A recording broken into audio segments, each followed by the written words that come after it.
یا حسین یا حسین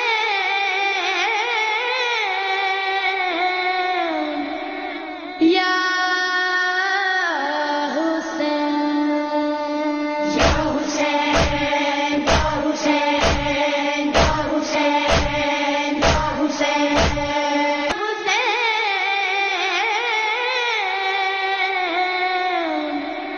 یا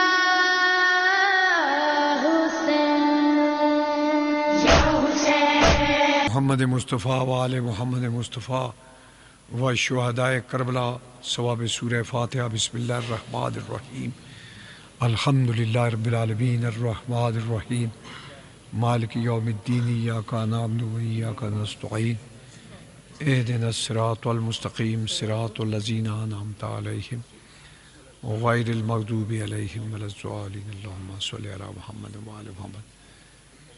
برادران عزیز، میرے خیال میں آج سب سے بڑی ماتمداری ہے، سب سے گرانہ رسول میں سب سے بڑی ماتمداری ہے، لہذا اس ماتمداری کو وسیلہ بنا کر، یعنی جیسے شور شاہ کشمیری نے کہا تھا نا کہ میں جناب سیدہ کی قبر پہ حاضر ہوا تو بے اختیار میرے ہاتھ اٹھ گئے، یہ دعا ان کے لیے نہ تھی، ان کے وسیلے سے اپنے لیے تھی۔ لہذا آپ سے درخواست ہے کہ ایک دفعہ سورہ فاتحہ، 3 دفعہ سورہ اخلاص تمام اپنے مرحومین کے لیے، اور ابھی یہ ہمارے ڈاکٹر ذوالفقار جعفری صاحب ان کے گھرانے میں ابھی ایک تازہ ماتمداری ہوئی ہے، بچی مرحوم ہوئی ہے، اس کے بلندی درجات کے لیے، ان کے والدین کے بلندی درجات کے لیے، اپنے تمام اپنے والدین اور بزرگوں کی بلندی درجات کے لیے ایک دفعہ سورہ فاتحہ پڑھے۔ اعوذ باللہ من الشیطان الرجیم، بسم اللہ الرحمن الرحیم، الحمدللہ رب العالمین الرحمن الرحیم، مالک یوم الدین، ایاک نعبد و ایاک نستعین، اہدنا الصراط المستقیم، صراط الذین انعمت علیہم غیر المغضوب علیہم ولا الضالین، اللہم صلی علی محمد و آل محمد۔ اعوذ باللہ من الشیطان الرجیم، بسم اللہ الرحمن الرحیم، الحمد للہ الذی ہدانا لہذا وما كنا لنہتدی لولا ان ہدانا اللہ، لقد جاءت رسل ربنا بالحق والصلاة والسلام علی النبی الامی الخاتم لما سبق والفاتح لمن غلق المعلن الحق بالحق ابی القاسم محمد۔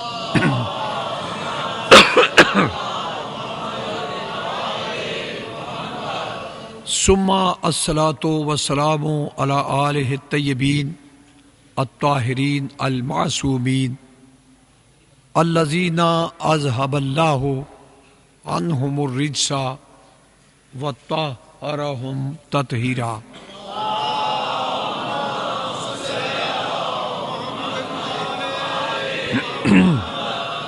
قال اللہ سبحانہ تبارک و تعالی فی کتابہ، ام یحسدون الناس علی ما آتاہم اللہ من فضلہ فقد اتینا آل ابراہیم الکتاب والحکمت واتیناہم ملکا عظیما۔ صلوات و سلام بھیجیے۔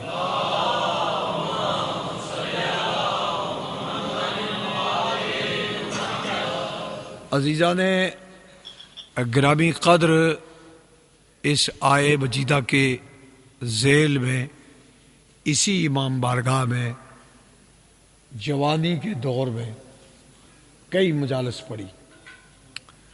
آج آپ کے سامنے ایک نئے زاویے سے قرآن پاک کا ایک یہ اعجاز ہے کہ جیسے جیسے بات کھلتی جاتی ہے، اتنے ابواب کھلتے چلے جاتے ہیں. تو آج چونکہ 2 معصومین کی تاریخ ہے، اس جہاں میں آنے اور جانے کا، آنے کو ولادت اور جانے کو وفات یا رحلت کہتے ہیں. یہ دو معروف انداز ہیں. آنے کا انداز ولادت ہے اور جانے کا رحلت ہے. اور ان میں ایک تیسرا ایک اور ہے کہ جس کے لیے اللہ نے لفظ، یعنی ہم اسے شہید کہتے ہیں، قرآن نے نہیں استعمال کیا، قرآن نے نہیں کہا. یہ بڑی آپ کو میں عجیب بات آپ کے سامنے رکھتا ہوں. یہ جو لفظ شہید ہم استعمال کرتے ہیں کہ فلاں شہید، فلاں شہید، فلاں شہید، یہ قرآن میں یہ اس سینس میں نہیں آیا. در حقیقت لفظ شہید آیا ہے گواہ کے معنی میں. اور گواہ کس کا؟ اس کی ذات کا گواہ، یعنی اس کی ذات کا جو گواہ بنے، جو اس کی ذات کا گواہ بنے.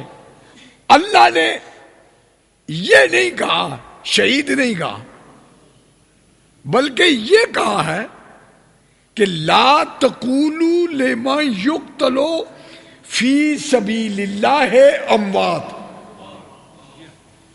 یعنی سبیل الہی میں، سبیل الہی میں، یعنی تمہارے بظاہر، تمہارے اس ڈائمینشن میں، تمہارے قاعدے کلیے میں،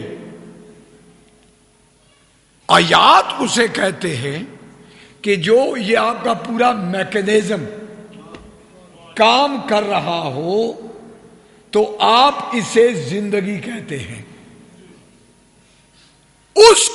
وہ کہہ رہا ہے کہ یہ میکینزم ڈسٹرب ہو گیا، یہ میکینزم ڈسٹرب ہو گیا.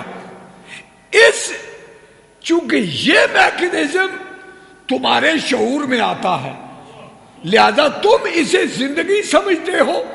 جسے ہم زندگی سمجھتے ہیں وہ میکینزم تمہارے شعور میں نہیں آ سکتا. یہ ہے وہ ایک تیسرا رستہ. آج چونکہ میرے پاس وہ وقت نہیں ہے کہ میں اس کی تمام جزیات میں آپ سے، اس کے لیے پورا میرا اس سال ارادہ تھا محرم الحرام میں لفظ شہید میں بات کرنا، گزشتہ محرم میں، مگر چونکہ علامہ مظہر عباس صاحب نے بڑے خوبصورت انداز سے عشرہ پڑھتے گئے تو میں پھر ان کے حق میں وڈرا ہوتا گیا. تو آخر چھٹی سے پھر میں نے 4-5 بجے سے آپ کے سامنے پڑھی. باہر میں اپنی ڈیوٹی دیتا رہا. عزیزو، اب انسانی زندگی میں 2 چیزیں ہیں. ایک آپ بول رہے ہیں آپ کے میکینزم میں، ایک آپ بول رہے ہیں، بولتے ہوئے آپ بات کر رہے ہیں، اور ایک اور اس میکینزم کے اندر ایک اور میکینزم ہے. بظاہر آپ بول نہیں رہے مگر آپ بول رہے ہیں، بظاہر آپ دیکھ نہیں مگر دیکھ رہے ہیں، بظاہر آپ سن نہیں رہے مگر سن رہے، بظاہر آپ چل نہیں مگر چل رہے، بظاہر آپ متحرک نہیں ہیں مگر متحرک ہیں. یہ جو سامنے ہے یہ ہے آپ کی ظاہری حیات، اور اس کے اندر ایک پوشیدہ ہے جس کو گمان آ گیا، بیٹھے آپ یہاں ہیں، سوچ میں آپ پنڈی ہے،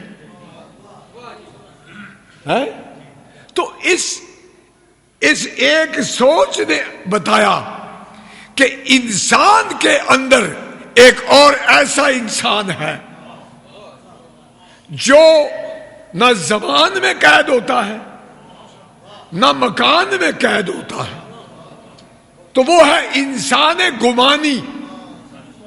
جب انسان گمانی کی یہ منزل ہے تو پھر انسان روحانی کی کیا منزل ہوگی؟ ہے کہ اب اللہ نے آپ کے قول پہ بھی پیرا بٹھا دیا، لا تقولوا لمن يقتل في سبيل الله اموات بل احیاء، تم نے نہیں کہنا زندہ ہے، تم وہ کہو گے جو تمہارے حصے کی بات ہے، جو تم پر بیت سکتی ہے نا، وہ کہو تم، لا تقولوا مت کہو، خبردار لا تقولوا لمن يقتل في سبيل الله، شرط سبیل الہی، شرط ہے سبیل الہی، سبیل الہی کا ہونا شرط ہے، جو سبیل الہی میں قتل ہو جائے تو اس کی یہ منزل ہے کہ اسے تم مردہ نہ کہو، تم مردہ نہ کہو، اور فوراً بلا فصل کہا میں کہہ رہا ہوں وہ زندہ ہے، تم مردہ نہ کہو میں کہتا ہوں وہ زندہ ہے، یعنی تم مردہ مت کہو بل احیاء، یہ لفظ بل پہ انشاءاللہ کسی دن بات کریں گے کہ بل سے پہلے اور بل کے بعد کیا اس کے فوائد ہیں، یہ بالکل اس وزن میں آتا ہے، لا الہ بل احیاء، بلکہ وہ زندہ ہے۔ اچھا، اب ایک ہے اللہ، ایک ہے سبیل الہی، سبیل الہی، یہ سبیل الہی اللہ سے ہے یا اس کے لیے کوئی اور لوگ ہیں؟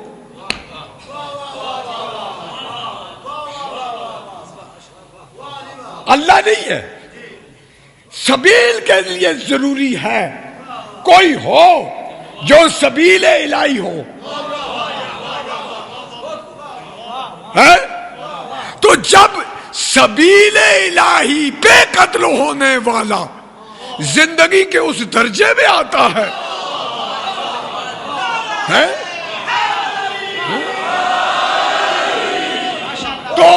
تو سبیل الہی کی منزل کیا ہوگی؟ سبیل الہی کی منزل کیا ہوگی؟ مصائب نہیں ہے، استدلال ہے، استدلال ہے، گناہوں میں ڈوبا ہوا، گناہوں میں ڈوبا ہوا، اور یہ بڑی مشہور روایت ہے جو علامہ باقر نے بھی پچھلے سال پڑھی تھی، تاریخ میں زندہ ہے،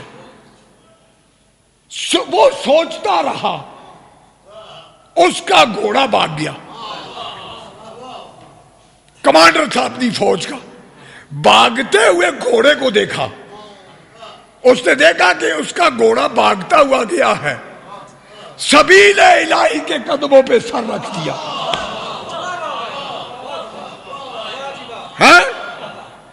اب گھوڑے کی پیروکاری میں یہ چلا، گھوڑے کی پیروکاری میں یہ چلا، یہ